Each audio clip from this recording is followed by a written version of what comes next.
जाट इतिहास के बारे में आज हम चर्चा करें। हिंदुस्तान के अंदर जातियों का बड़ा प्रादुर्भाव रहा है और हम शुरू करते हैं औरंगजेब काल से, जब जाट शक्ति का उदय हुआ। औरंगजेब के समय में हिंदू जाति को बिल्कुल विलुप्त करने का उन्होंने प्रयास किया। उन्होंने फरमान जारी किए, जजिया कर लागू किया, हिंदू मंदिरों को तोड़ा, पाठशालाओं को तोड़ा, यहाँ तक कि वो किसी को घोड़े पर चढ़ने नहीं देता था, नए कपड़े पहनने नहीं देता, पक्के मकान नहीं बनाने देता था और यहाँ तक कि तीर्थ यात्राओं पर भी जाने के लिए बहुत बड़े कर लगा देता था। इससे पीड़ित हिंदू धर्म के लोग विशेषकर इतने पीड़ित थे कि वो उसकी पीड़ा को हरण करने के लिए जाट शक्ति का उदय हुआ। हम सबसे पहले भरतपुर राज्य की स्थापना करने वाले राजा बदन सिंह से इसको हम प्रारंभ करेंगे। राजा बदन सिंह से पहले भी हमारे बहुत बड़े योद्धा बदन सिंह के काल में वीर योद्धा खेमकर्ण सोगरिया हुए, जिन्होंने कि आधुनिक भरतपुर किले से पहले फतेहगढ़ी नाम का अपना एक दुर्ग बनाया था और उसमें जिसको कि चौबुर्जा कहते हैं, चौबुर्जा नाम में पक्का आवास था, उसमें रहता था। और भरतपुर, अगापुर, सेवर, सोगर, माणौनी, हेलक, सीकरी, फतेहपुर सीकरी, रूपबास, ये सारे के सारे परगने उसके अधीन थे और वहाँ उससे राजस्व वसूल करता था। तो वो सोगरिया पाल का एक प्रमुख नेता था, बड़ा बहादुर था, शेरों से भी जंग करता था। और उस समय जहाँ सिनसिनवारों का उदय सिनसिनी से हो रहा था, वहाँ सोगरवाल जाटों का उदय सोगर और सेवर से प्रारंभ हो रहा था। तो दोनों शक्तियाँ संतुलन में थी, क्योंकि सिनसिनवार डीग और कुम्हेर तक सीमित थे और उनके नेता उस वक्त थे बदन सिंह। बदन सिंह भाव सिंह जी के पुत्र थे और बड़े सौभाग्य की बात तो ये थी कि सोगर के अचल सिंह सोगरिया की बेटी राधा उनकी माँ थी बदन सिंह की, जो पहली राजमाता होने का गौरव उनको मिला।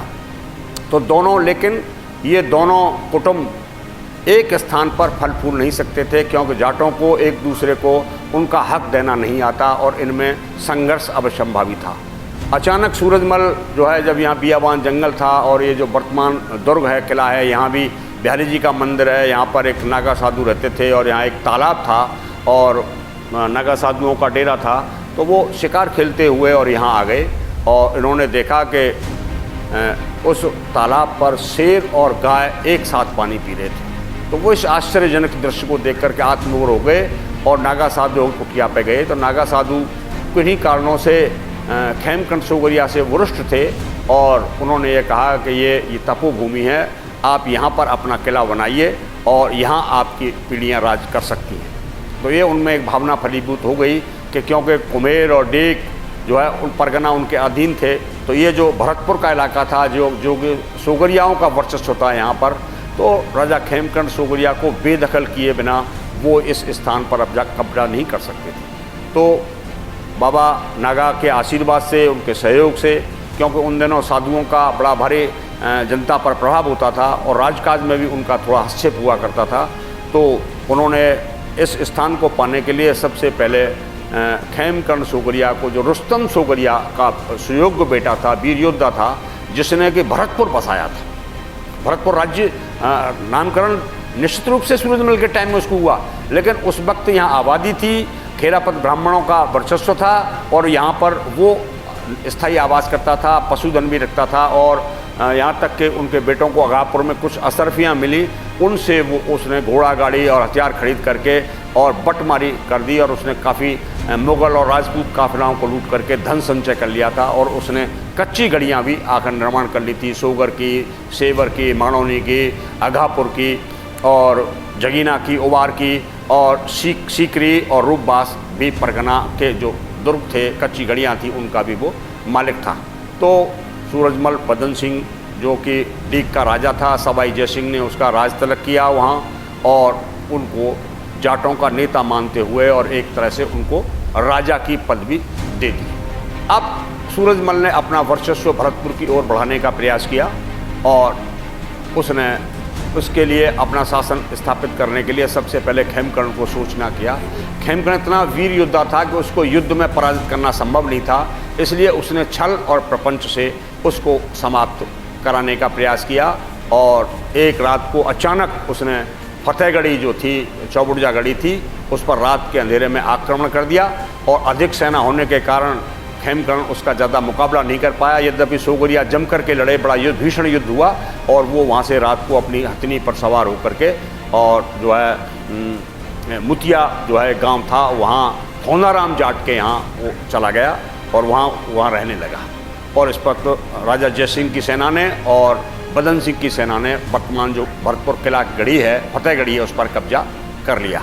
लेकिन जब तक भरतपुर को फतेह करना मुश्किल नहीं था जब तक कि वो खेमकरण जिंदा था, इसलिए कूटनीति से और षड्यंत्र करके उसको जहर दिला करके थोनाराम ने उसको भोजन में विष दे दिया और वो मर गया। और सूरजमल ये वो 27 जुलाई 1733 को खेमकरण जो है जहर से उसकी मृत्यु हो गई।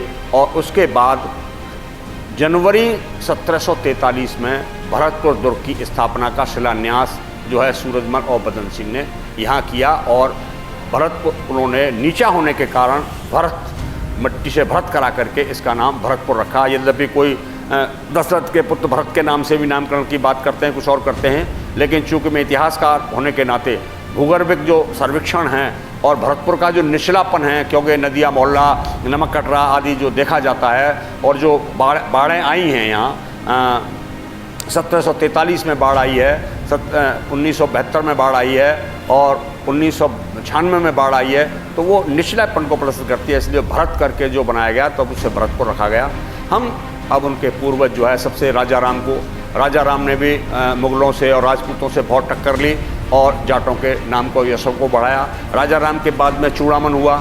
चूड़ामन तो बेताज का बादशाह था, वो यहाँ रेवेन्यू वसूल करता था और उस एक तरह से वो बिना किसी भेदभाव के दोनों दलों को लूटने का और अपनी शक्ति संचय का करता था। उसके पास सेना भी थी, घोड़े गाड़ी भी थे, हथियार भी थे और उसके पास रेजिमेंट की पहली रेजिमेंट जो है सैनिकों की उसने चूड़ामन ने वहाँ बनाई थी। यदि अगर आधुनिक भरतपुर का कोई निर्माता कहा जाए भरतपुर जाट राज्य का, तो मेरे हिसाब से वो चूड़ामन ही होगा। चूड़ामन के बाद में उसके पुरखे गोकुल सिंह का बलिदान हमेशा भरतपुर के इतिहास में अमर रहेगा। गोकुल सिंह औरंगजेब के अब हम औरंगजेब कालीन इतिहास का अध्ययन करते हैं तो औरंगजेब कभी भी किसी सेना से लड़ने के नहीं लेके नहीं गया, वो हमेशा अपनी सेना को और सेनापतियों को भेजता था। लेकिन गोकुल सिंह से युद्ध करने के लिए आगरा से चल करके औरंगजेब आया और उससे 3 दिन तक युद्ध हुआ। 10,000 जाट मारे गए और जाटों के मारने के बाद युद्ध में जो है सिंघा उसका चाचा और गोकुल सिंह दोनों के दोनों जिंदा गिरफ्तार कर लिए गए। उसके जो है वहाँ जो करीब हजारों स्त्रियों ने जौहर कर लिया, क्योंकि वो यवनों के और विधर्मियों के हाथ नहीं पड़ना चाहती थी। तब उनको पकड़ करके आगरा ले जाया गया और आगरा की कोतवाली पर सरेआम एक हिस्सा शरीर का तलवार से काट करके और उसके चेहरे को तलवार उस पर कोतवाली के गेट पर लटका दिया गया, ताकि सरकार के खिलाफ, सत्ता के खिलाफ विद्रोह करने वालों को नसीहत दी जा सके कि यदि अगर आपने मुगल सत्ता का विरोध किया तो आपका भी हश्र वही होगा जो गोकुल सिंह का गोकुला का हुआ है।